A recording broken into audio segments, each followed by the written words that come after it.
आणि राजकोट किल्ल्यावर काल घातलेल्या राड्या प्रकरणी मालवण पोलिसांनी गुन्हे दाखल केले। ओएसिस फर्टिलिटीच्या तज्ञांनी आयव्हीएफ उपचार पद्धतीद्वारे 1 लाखांहून अधिक जोडप्यांना मातृत्व प्राप्तीचा आनंद दिला आहे।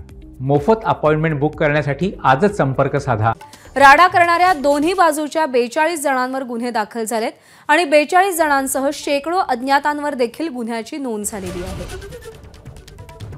काल साधारण तास ते सव्वा तास राजकोट किल्ल्यावरती प्रचंड राडा सुरू होता। एकीकडे राणे समर्थक आक्रमक होते तर दुसरीकडे आदित्य ठाकरे यांच्यासोबत आलेले कार्यकर्ते देखील आक्रमक झालेले होते। जोरदार घोषणाबाजी करण्यात आली होती, एकमेकांवर टीका करण्यात आलेली होती। विजय केसरकर आपले प्रतिनिधी आपल्या सोबत आहेत। विजय, कालचा प्रकार अत्यंत लाजिरवाणा होता। या सगळ्या प्रकरणी आता पोलीस काय कारवाई करतात?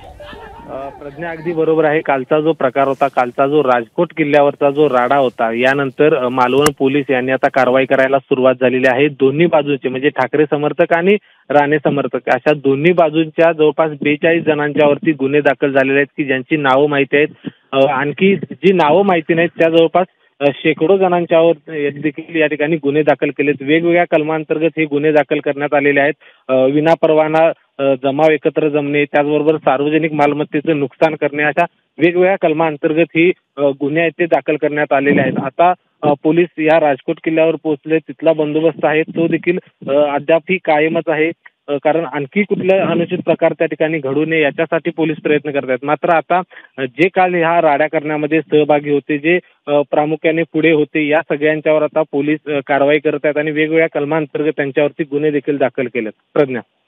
विजय, धन्यवाद दिलेल्या माहितीसाठी।